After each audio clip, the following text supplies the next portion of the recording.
So hey guys, welcome once again to it's conceptual. Okay, तो आज हम बात करेंगे हाइपरेमिया इन कंजेशन के बारे में। ओके, ठीक है। तो तो पहले हम समझते हैं व्हाट इज़ हाइपरेमिया। ठीक है, तो हाइपरेमिया और कंजेशन में डिफरेंस भी पूछ ले जाता है कभी कभी। ओके, तो hyperaemia is the active process and increase in vigorous activity, that is increase in blood amount in the arterial system. ठीक है, तो वो क्यों होगा? That is rubor calor and tumour. उसका मतलब होता है रेडनेस, वार्मथ एंड स्वेलिंग की वजह से increase blood amount in the arterial system.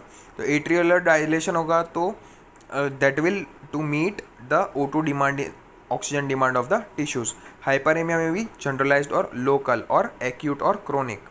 फिर माइक्रो में माइक्रोलॉजिकल फीचर्स में हम देख सकते हैं increase in organ size, warmth and bright and red organ हो जाएगा। ठीक है, माइक्रो में ओनली आर्टरीज आर डायलेटेड। अब नॉर्मल कंडीशन में देखिए आप, मैंने पिक्चुअल रिप्रेजेंटेशन बनाया, that is arteriolar capillary bed and venules. And hyperaemia में उसकी साइज बढ़ जाएगी बिकॉज वेजोडाइलेशन हो रहा है to meet the oxygen demand of the tissues. Arteriole dilatation engorgement with oxygenated blood, तो मैंने वही बोला कि इंक्रीज O2 डिमांड की वजह से वेजो डायलेशन होगा ताकि O2 एंड ब्लड अच्छी तरह से पहुंच सके। ओके, अब हम बात करते हैं एक्यूट लोकल हाइपरेमिया की। तो increase blood amount in the arterial system for short period of time with in local area. ठीक है, तो एक एट्रियल सिस्टम में शॉर्ट पीरियड ऑफ टाइम के लिए लोकल एरिया में बढ़ा देगा ब्लड अमाउंट का flow, that is example in leg, stomach, lungs etcetera. ठीक है, तो उधर पे अगर O2 ढंग से नहीं मिल रहा तो हाइपरेमिया की वजह से फिर वेजोडाइलेशन करके ब्लड को पहुंचा दिया जाएगा ताकि O2 demands of the tissues meet हो सके। ठीक है। अब हाइपरेमिया भी पैथोलॉजिकल और फिजिकल कंडीशन में, तो फिजियोलॉजिकल कंडीशन में लैक्टेटिंग मेम्ब्रेन, मेमोरी ग्लैंड्स में हमको यूज़ होगा, एंड मसल्स ड्यूरिंग एक्सरसाइज, तो O2 ज़्यादा होगी तो वहाँ हाइपरेमिया हो जाएगा। एंड पैथोलॉजिकल कंडीशन में क्या होगा कि sign of inflammation due to mediators of inflammation. ठीक है, उसकी वजह से हाइपरेमिया हो जाएगा। तो अब हम बात करते हैं दैट इज कंजेशन की। कंजेशन अलग से भी क्वेश्चन पूछा, तो गाइस ध्यान से सुनिएगा। Congestion it is a passive process. तो हाइपरेमिया क्या था? That was a active process and it is a this is the passive process. Okay, accumulation due to hindrance in outflow. अब उधर पे क्या हो रहा था कि इंक्रीज आउटफ्लो हो रहा था, ठीक है, वेजोडाइलेशन, पर इधर पे हिंड्रेंस क्रिएट हो रहा है। ठीक है, due to the hindrance in the outflow, तो मतलब इनफ्लो तो बराबर चल रहा है बट आउटफ्लो है वो ढंग से नहीं हो पा रहा। मैं आपको डायग्राम में बताऊंगा। Increase blood flow in Venus vascular system, that is oozing of blood on incision, मतलब ब्लूइश, मतलब एक जगह पे ब्लड का जमा हो जाना। ठीक है, मतलब कंजेस्टिव मतलब कंजेशन, मतलब छोटी सी जगह में ज़्यादा चीज़ का समाना, that is congestion. Okay, chronic localised congestion, ठीक है, या फिर क्रॉनिक वीनस कंजेशन। ठीक है, CVC बोलेंगे तो कौन कौन से? That is CVC lung, CVC liver and CVC spleen. Due to ILF, LVF and RVF, that is right ventricular failure and left ventricular failure. ठीक है, acute general passive congestion, increase in blood amount in whole venous circulation. Okay, that will cause MI, CHF, degeneration and myocardial necrosis. Okay, MI उसके congestive heart failure, फिर degeneration and myocardial necrosis हो जाएगा उसके। ठीक है,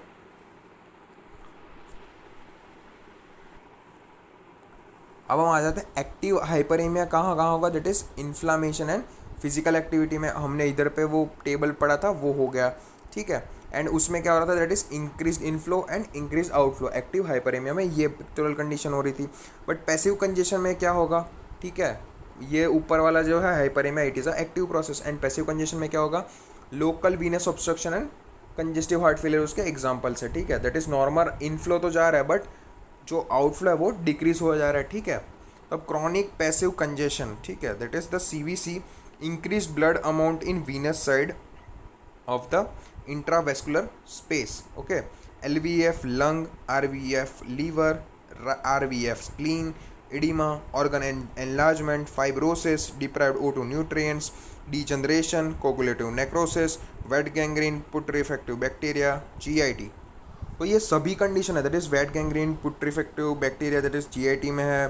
फिर organ enlargement, तो ये सब कंडीशंस का क्रॉनिक पैसिव कंजेशन की कंडीशंस है जहाँ जहाँ होगा बॉडी में हमारा।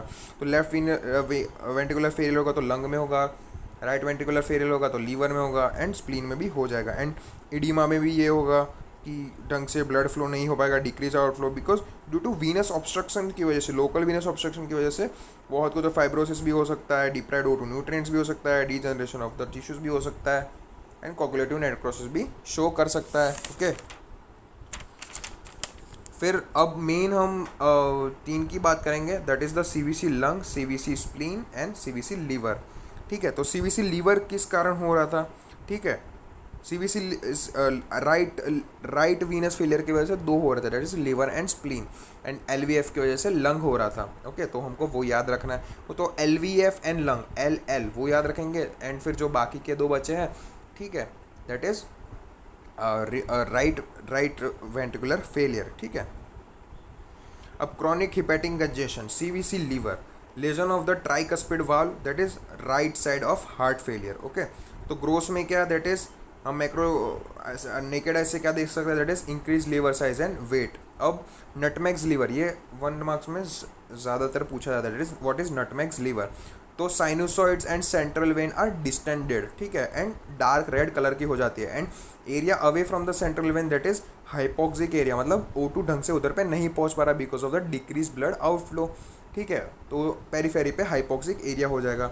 Left for longer time, that will cause the fibrosis around the central vein. ठीक है, तो फाइब्रोसिस कर देगा, and that will lead to the coagulative necrosis, and coagulative necrosis will lead to the cirrhosis, that it will cause then the cardiac cirrhosis. Okay, अब prolong necrosis भी cirrhosis cause करेगा, and ultimately जो liver का जो nutmeg levers का जो है वो नेक्रोसिस हो जाएगा, and that will cause a complete obstruction, मतलब ब्लड फ्लो का बहुत सारा क्या बोल सकते हैं ऑब्स्ट्रक्ट हो जाएगा, and that will ultimately cause the cardiac cirrhosis. ठीक है, अब आ जाते हैं नेक्स्ट पॉइंट पे, that is the chronic passive lung congestion, that is CVC lung, lesion of the mitral valve, that is left side, that is LVF. okay, तो left valve failure, okay, ventricular नहीं valve. ठीक है, तो gross मतलब that is brown in duration of the lung. ठीक है, तो brown colour का हो जाएगा लंग। फिर pulmonary congestion, distended capillary plus basement membrane, that will cause the leakage of RBCs। ठीक है, उसके वजह से डायपेटिसिस होगा। अब डायपेटिसिस क्या होता है, is the movement of the RBCs। ठीक है, तो उसके वजह से मूवमेंट कहाँ मूव करेंगे, एल्वियोलाई में आ जाएंगे, and RBC will be engulfed. Okay, तो लास्ट में एनगल्फ हो जाएंगे। ठीक है, उसकी वजह से फिर ब्लड फ्लो ढंग से नहीं हो पाएगा। Okay, and last is the CVC spleen. तो CVC स्प्लीन में क्या हो रहा है, that is grossly the spleen in early stage is slightly to moderately enlarged. okay, while in long standing cases there is progressive enlargement and may weigh up to 500 to 1000 grams. okay, तो पहले early stage में तो slightly to moderately थोड़ा सा बड़ा होगा, but long standing मतलब chronic phase में जब चला जाएगा इट विल कॉज मतलब 500 to 1000 ग्राम्स तक का भी वेट हो सकता है उसका। तो organ is deeply congested, tense and cyanotic. ठीक है, मतलब वो बहुत कंजेस्ट हो जाएगा, and tense and blue red colour का, मैंने बोला था ना कि ज़्यादा कम स्पेस में ज़्यादा कुछ सेट हो जाएगा तो it will turn into blue red colour.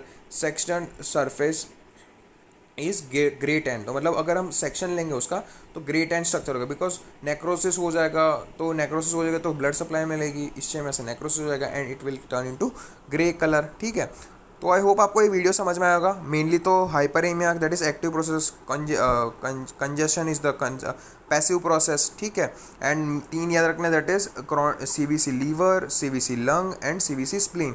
CVC lung को हमने याद रखना है LVF से हो रहा है, एंड जो बाकी 2 है दैट इज RBF से। नटमेग लीवर याद रखना है, एंड फिर CVC lung and CVC spleen के थोड़े से कैरेक्टरिस्टिक्स याद रखना है। तो आई होप आपको ये वीडियो समझ में आया होगा। ठीक है, कुछ भी डाउट्स हो तो कमेंट सेक्शन में बता दीजिएगा, and please guys do check out इनके फ़ोटोज़ की हिस्टोलॉजी, प्लीज़ चेकआउट कर लेना। जो मैंने PDF डाल रखी है डिस्क्रिप्शन में, मैं टेलीग्राम चैनल की लिंक दे रहा हूँ, उधर पे मैंने डाल रखी है पूरी PDF बना के जनरल पैथोलॉजी की। तो please guys just check out that. Okay, so thank you.